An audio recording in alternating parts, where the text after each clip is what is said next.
شروع اللہ کا نام لے کر جو بڑا مہربان نہایت رحم والا ہے۔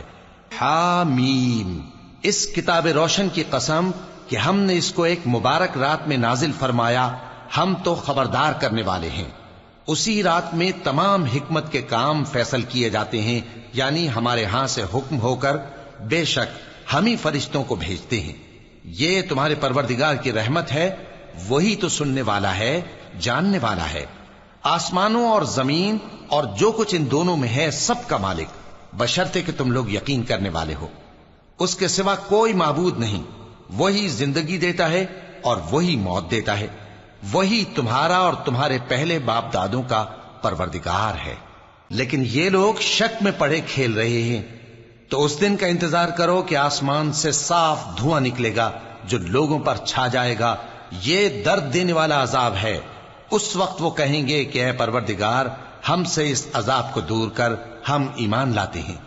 اس وقت ان کو نصیحت کہاں مفید ہوگی، جبکہ ان کے پاس پیغمبر آ چکے جو ہمارے احکام کھول کر بیان کر دیتے تھے۔ پھر انہوں نے ان سے منہ پھیر لیا اور کہنے لگے، یہ تو سکھایا پڑھایا ہوا ہے، دیوانہ ہے۔ ہم تو تھوڑے دنوں عذاب ٹال دیتے ہیں، مگر تم پھر کفر کرنے لگتے ہو۔ جس دن ہم بڑی سخت گرفت کریں گے تو بے شک انتقام لے کر چھوڑیں گے۔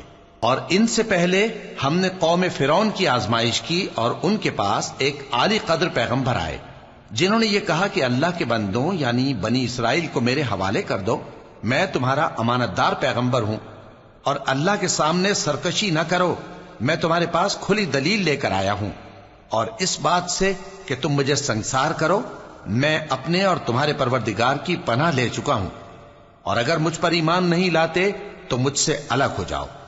تب موسیٰ نے اپنے پروردگار سے دعا کی کہ یہ نافرمان لوگ ہیں۔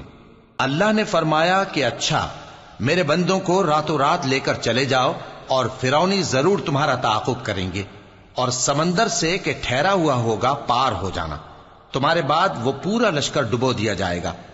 وہ لوگ بہت سے باغ اور چشمے چھوڑ گئے، اور کھیتیاں اور نفیس مکان اور آرام کی چیزیں جن میں وہ عیش کیا کرتے تھے۔ اسی طرح ہوا، اور ہم نے دوسرے لوگوں کو ان چیزوں کا مالک بنا دیا۔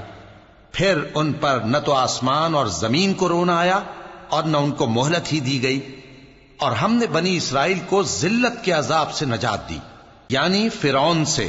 بے شک وہ سرکش اور حد سے نکلا ہوا تھا، اور ہم نے بنی اسرائیل کو اہل عالم میں سے علم کی بنیاد پر چنا تھا، اور ان کو ایسی نشانیاں دی تھیں جن میں کھلی آزمائش تھی۔ یہ لوگ یہ کہتے ہیں کہ ہمیں صرف پہلی دفعہ یعنی ایک بار مرنا ہے اور پھر اٹھنا نہیں، پس اگر تم سچے ہو تو ہمارے باپ دادا کو زندہ کر لاؤ۔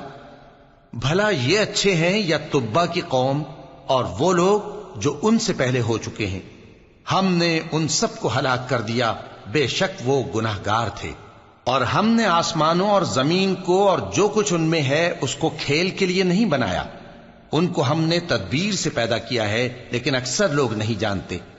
کچھ شک نہیں کہ فیصلے کا دن ان سب کے جی اٹھنے کا وقت ہے، جس دن کوئی دوست کسی دوست کے کچھ کام نہ آئے گا، اور نہ ان کو مدد ملے گی مگر جس پر اللہ مہربانی کرے۔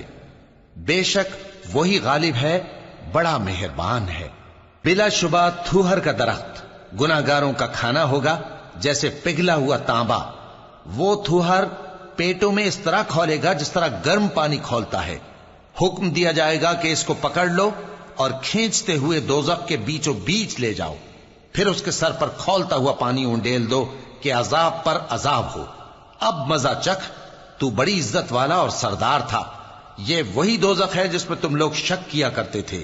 بے شک پرہیزگار لوگ چین کے مقام میں ہوں گے، یعنی باغوں اور چشموں میں باریک اور دبیز ریشم کا لباس پہن کر ایک دوسرے کے سامنے بیٹھے ہوں گے۔ وہاں اس طرح کا حال ہوگا، اور ہم بڑی بڑی آنکھوں والی حوروں کو ان کی بیویاں بنا دیں گے۔ وہاں امن و اطمینان سے ہر قسم کے میوے منگائیں گے اور کھائیں گے، اور پہلی دفعہ کے مرنے کے علاوہ موت کا مزہ پھر نہیں چکھیں گے، اور اللہ ان کو دوزخ کے عذاب سے بچا لے گا۔ یہ تمہارے پروردگار کا فضل ہے، یہی تو بڑی کامیابی ہے۔ ہم نے اس قرآن کو تمہاری زبان میں آسان کر دیا ہے تاکہ یہ لوگ نصیحت حاصل کریں، پس تم بھی انتظار کرو، یہ بھی انتظار کر رہے ہیں۔